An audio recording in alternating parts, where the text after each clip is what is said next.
मैं रवि वर्मा और आप देख रहे हैं बहुजन पैगाम। मैं आज श्री RS गौतम एडवोकेट से आपसे यह जानने की कोशिश करूंगा कि देश में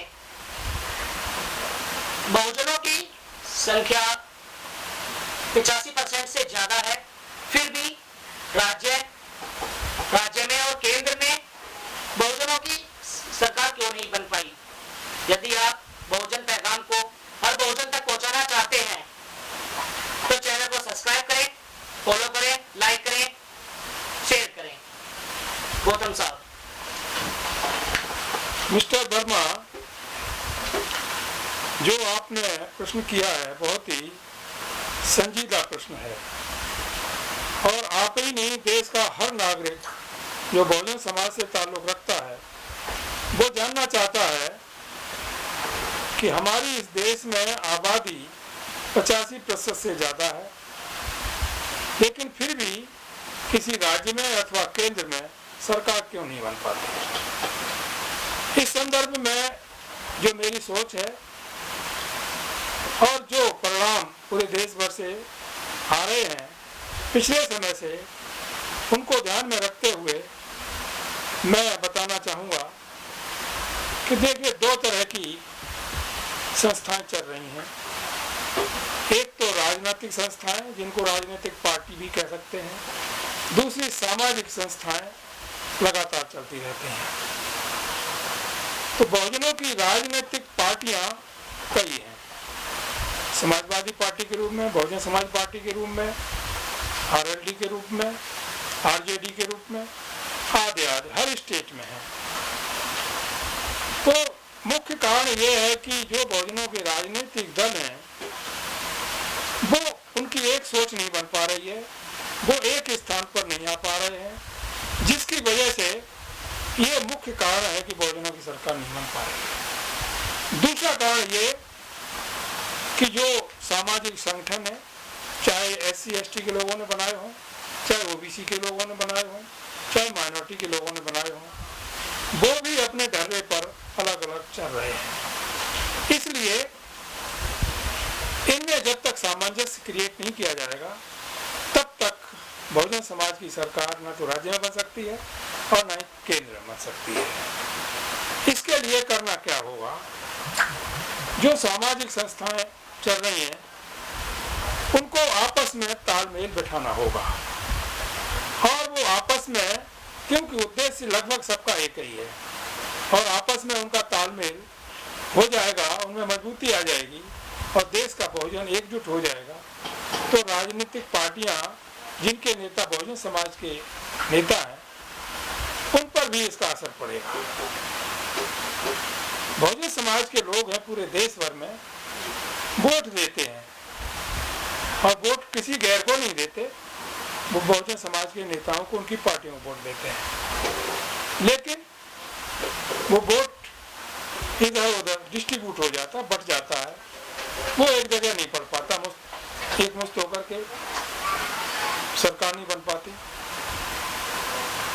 इसलिए हम सबका दायित्व बनता है, हम सबकी ये कोशिश होनी चाहिए कि समाज को एकजुट करें। अब समाज को एकजुट करने के लिए हमारे पास साधन नहीं है, पैसा नहीं है, आने जाने की सुविधाएं नहीं है, गांव में जाते हैं, शहर में जाते हैं, गली मोहल्ले में जाते हैं, दूसरे लोग, उनके पास सब साधन है, पैसा है, व्हीकल्स हैं, व्यवस्था है, जितना चाहिए उनको पैसा मिलता है, लेकिन हमारे समाज के लोग जो प्रयास करते हैं उनके पास कुछ नहीं होता।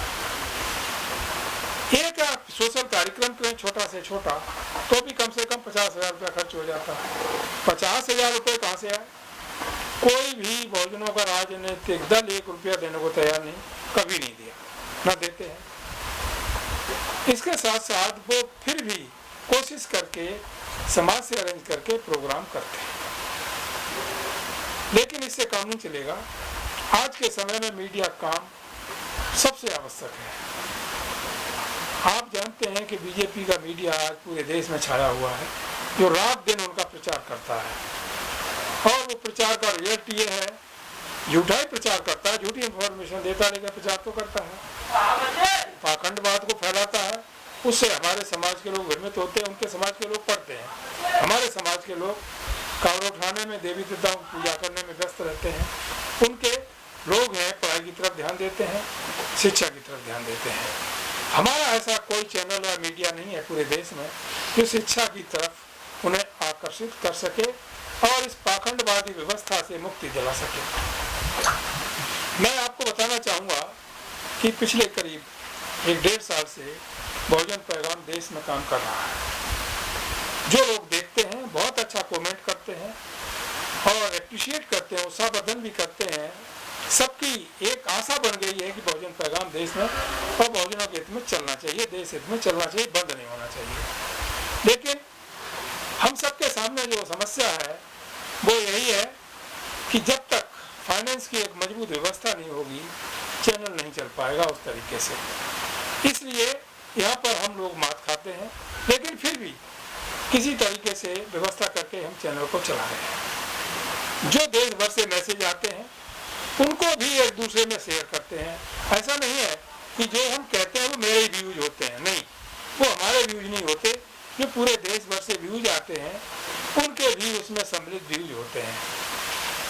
अभी कुछ कमेंट्स आए हुए हैं, लोगों ने सबको मिला करके यही आशा व्यक्त की है कि गौतम साहब किसी हालत में बहुजन समाज को जोड़ने के लिए जो भी किया जा सकता है उसका प्रयास होना चाहिए। अब उसके लिए सबसे पहला काम है मीडिया का। तो मीडिया जो आज हमारे पास व्यवस्था है उसके तहत, उसके माध्यम से हम घर घर तक बहुजनों की आवाज़ को शेयर कर रहे हैं, पहुंचा रहे हैं और लोग उसे अप्रिशिएट कर रहे हैं। और ये क्रम इसी तरह से चलता रहा तो आगे चल करके एक बहुत अच्छा रिजल्ट मिलेगा। अपार्ट फ्रॉम दिस, इसके अलावा जो अन्य लीडरान हैं, विजय मानकर साउथ से हैं, बामन मेश्राम साउथ से हैं, चंद्रशेखर यूपी से हैं, राजरत्न अम्बेडकर महाराष्ट्र से हैं, प्रकाश अम्बेडकर महाराष्ट्र से हैं, चंद्र प्रकाश IAS आगरा से हैं। इसके साथ साथ हमारे ओबीसी के बहुत सारे नेतागण हैं जो अन्य अन्य स्टेटों से हैं। भूपेश बघेल छत्तीसगढ़ में, हालांकि वो कांग्रेस पार्टी के मुख्यमंत्री हैं वहाँ पर। उसी तरह हेमंत सोरेन झारखंड में अच्छा काम कर रहे हैं, किसी पार्टी की अलग बात है, आदिवासियों के लिए अच्छा काम करते हैं। उसी तरीके से जब ये नेतागण आपस में जिस दिन इकट्ठे हो जाएंगे तो उस दिन बहुजन समाज वास्तव में बन जाएगा और उस दिन बहुजन समाज की जीत होगी। हर प्रदेश में और सेंटर में बहुजनों का शासन होगा और शासन व्यवस्था उनके हाथ में होगी। अब इनको एक साथ कैसे लाया जाए, उसमें जो समाज के बुद्धिजीवी वर्ग के लोग हैं बगैर किसी भेदभाव के, बगैर किसी ईगो के आपस में एकजुट होने की कोशिश करें। जो सामाजिक संस्थाओं के लोग हैं वो आपस में मिले और इस तरह का महीने में कम से कम 1-2 बार सम्मेलन, बहुजन सम्मेलन होना चाहिए। हर गांव में होने चाहिए, हर क्षेत्र में होने चाहिए, हर जिले में होने चाहिए, हर स्टेट में होने चाहिए।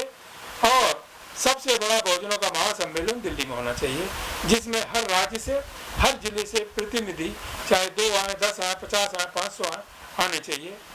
क्या हो रहा है दिल्ली में, क्या नहीं, दिल्ली से आवाज, क्या मैसेज आ रहा है बहुजनों, तब जाकर के जो बहुजन समाज के लीडरशिप हैं, लीडर हैं, जैसे BSP सुप्रीमो मायावती जी हैं, समाजवादी पार्टी अखिलेश जी चलाते हैं, RJD लालू प्रसाद जी उनके बेटे चला रहे हैं इस समय।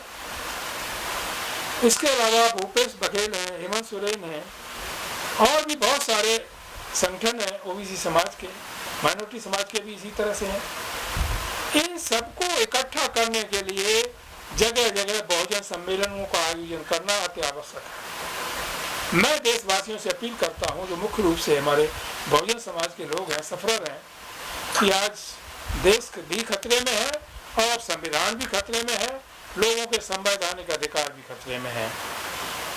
बीजेपी की जीत नहीं है, ये EVM मशीनों की जीत है, जिसके माध्यम से बीजेपी ने अपनी सरकारें 4 जगह बना ली है। बीजेपी को केजरीवाल से कोई खतरा नहीं है, क्योंकि केजरीवाल की विचारधारा और RSS की विचारधारा में कोई फर्क नहीं है। वेस्ट बंगाल में ममता जी की सरकार बन गई, बीजेपी को कोई खतरा नहीं है, क्योंकि ममता जी भी उसी वर्ग से आती, वर्ण से आती हैं जिस वर्ण से बीजेपी के लोग, RSS के लोग आते हैं। इनको खतरा है बीएसपी से और समाजवादी पार्टी से, आरजेडी से। जो SC ST OBC की पार्टियां हैं अथवा संस्थाएं हैं उनसे खतरा है। इनको इनके मिलते जुलते सिद्धांतों वाली पार्टियों से कोई खतरा नहीं है। इसलिए जरूरी है कि हम सबको एकजुट होकर के पूरी मशक्कत करनी चाहिए और बहुजन समाज को एकजुट करने में इस तरह का आंदोलन चलाने की जरूरत आन पड़ी है। इस संदर्भ में जो अब तक लोगों के मैसेज आए हैं, एप्रिसिएशन आए हैं, जो सुझाव आए हुए हैं, उनको ध्यान में रखते हुए हम लोग जून के महीने में कोशिश करेंगे कि दिल्ली में पूरे देश से एक बहुजन समाज का महासम्मेलन होना चाहिए। उसकी तैयारियां अभी से करनी पड़ेंगी, तब जाकर कहीं कामयाबी मिल पाएगी।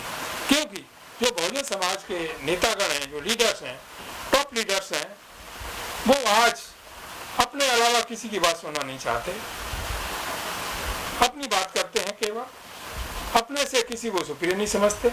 लेकिन आज उन्हें पता लग जाना चाहिए कि वो कहाँ पर खड़े हुए हैं और वो सुप्रीम है, तो फिर भाई उस सुप्रीमेसी पर क्यों नहीं पहुंच पाए।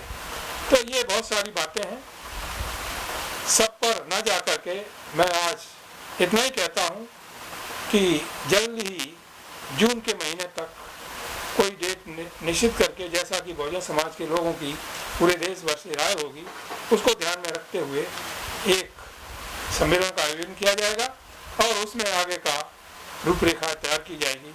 इन्हीं शब्दों के साथ मैं अपनी बात समाप्त करता हूँ। जय भीम, जय भारत, जय संविधान, जय सम्राट अशोका, नमो बुद्धाय। बहुत बहुत धन्यवाद RS गौतम जी, आप हमारे स्टूडियो में आए। हमारे चैनल को फॉलो करें, लाइक करें, शेयर करें।